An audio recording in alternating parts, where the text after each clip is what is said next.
In this lesson, we are going to review how to factor polynomials.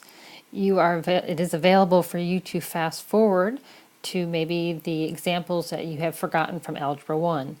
Keep in mind, it's really important to understand what factored form means. Okay, we have factors. Factors are quantities that are multiplied together. So here's an example of factored form. When you distribute, you are expanding it. So this is called expanded form. Okay. Then we simply factor it again and we get it into factored form. So we are not going to be expanding it today. We are going to be starting in this form and going to factored form where we have quantities multiplied together.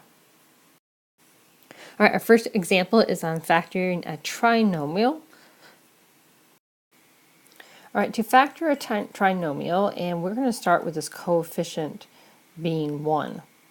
And it really helps if you remember your FOIL, your distributing, because we know that the first two terms, when we multiply them, have to give us x squared. Well, that makes that easy. That is just x times x. And we're going to stick with integers. We're not going to include any fractionals or irrational numbers or decimals.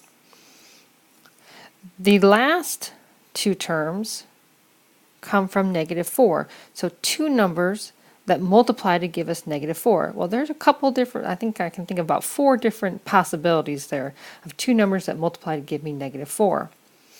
The one we're going to choose are the ones that add to give us 3. So a way to set that up is to think of it as -4, two numbers that multiply to give -4, but they have to add to give me a +3.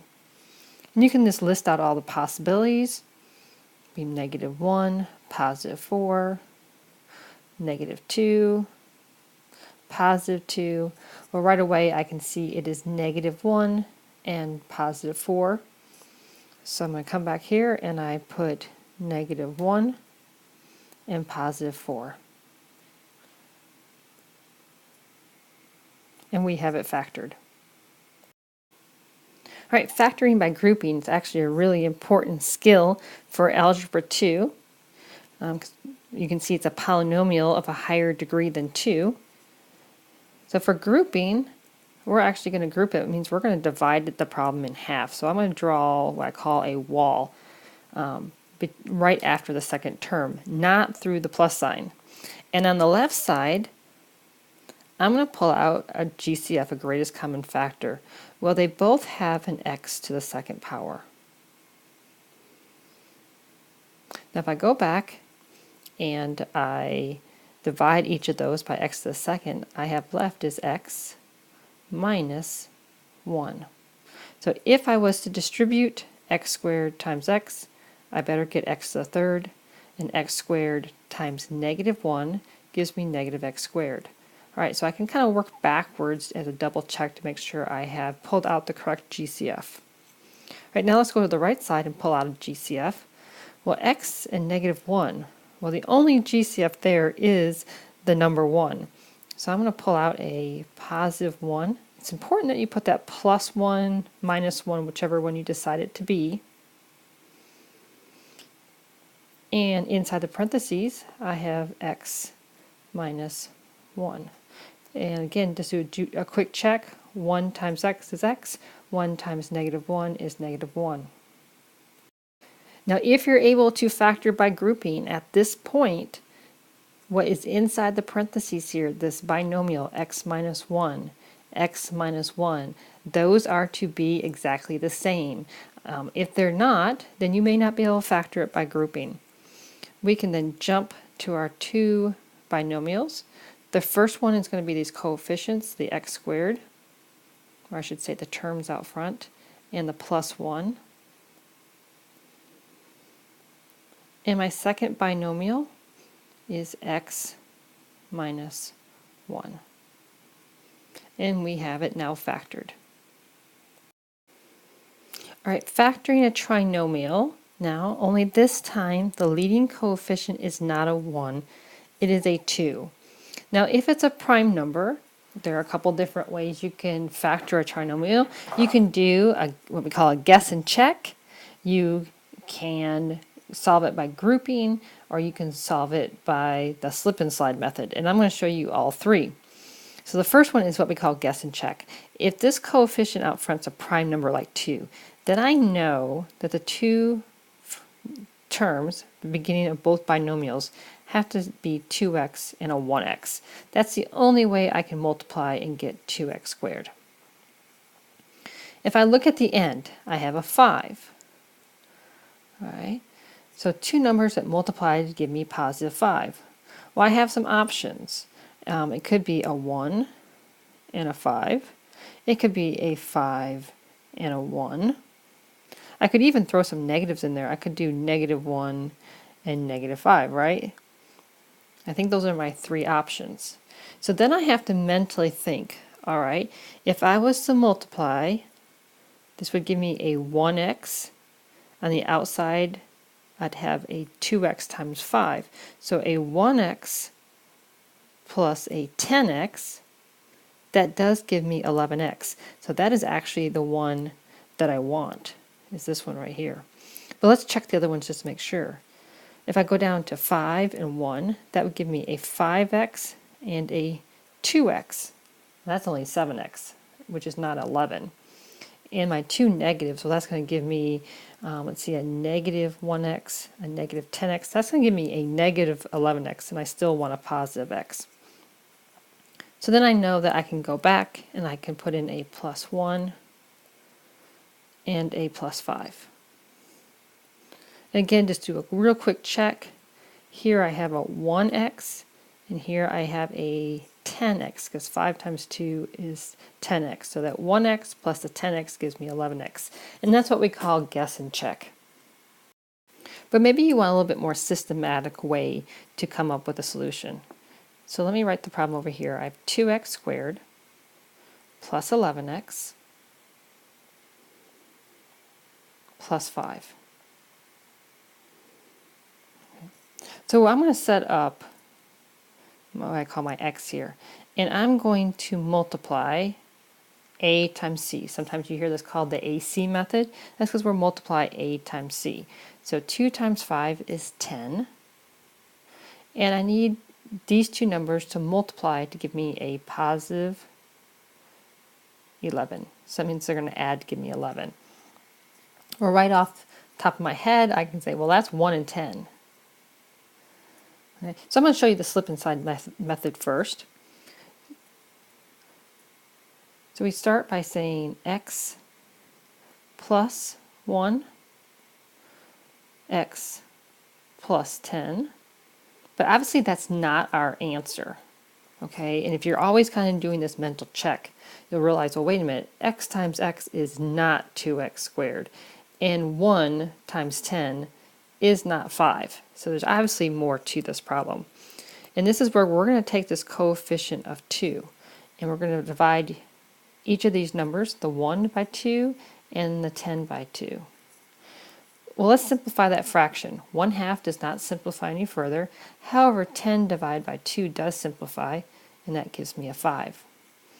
Any number I have left in the denominator of a fraction, I'm going to slide that denominator up. So that gives me 2x plus 1 times x plus, and since this fraction simplified, that one's going to be a 5. And I have it factored, which is the same answer I got when I did the guess and check. Now the third option for factoring this is using the grouping method. Now you still go through this first step right here. This 2x squared plus 11x plus 5, you still multiply a times c, all right, and set up your x, come up with these two numbers. All right, but the second step's different. In grouping, you're going to totally rewrite the problem, and we're going to make that 2x squared, so that's the same term that we have right here, but we're going to rewrite the 11x using the 1 and the 10, because 1 plus 10 equals 11, so we can do that. So we get a plus a 1x plus 10x. And then I have this plus 5 at the end. So I'm going to add that 5. Okay. And I'm going to kind of do this so you can see that these are 3 different ways of factoring this trinomial. And then, since we have 4 terms, we're going to group it. So draw that line, group the left side. The only GCF is an x. So that leaves me with 2x plus 1. On the right side, my GCF is a positive 5. Which then that leaves me with 2x plus 1. Which is really nice because now these two binomials match, and I know that this can be factored by grouping. So one of my binomials is x plus 5, which is the numbers in green, and the other binomial is 2x plus 1. So notice that all 3 examples, whether you do the guess and check, you do what I call the slip and slide method, or you group it, okay, you come up with the same 2 binomials for factoring. All right, the last example I'm going to cover here is factoring what we call special products. So here we have 2 terms, 4x squared minus 9.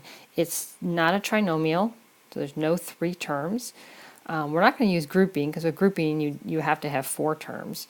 Here there's only 2 terms, and the first thing I'm going to look for obviously is a GCF, and there is no GCF. But what I do notice is that the first term here, 4x squared, that is a perfect square. 4 is a perfect square, 2 times 2. X squared is a perfect square, x times x. And I also know the last term, without the minus sign, the 9 is a perfect square, 3 squared. And there is a minus sign. This is called a difference of squares or difference of perfect squares. In that case, we can jump straight to factoring. I'm going to set up my 2 binomials here. One of them is going to be addition.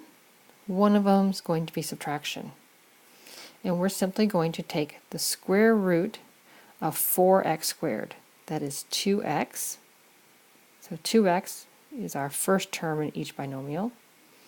And then we're going to take the square root of 9, which is 3. And we have factored it. It's 2x plus 3 and 2x minus 3. If you kind of want to check the FOIL, when you distribute here, you get 6x. You distribute the outer, you get a negative 6x.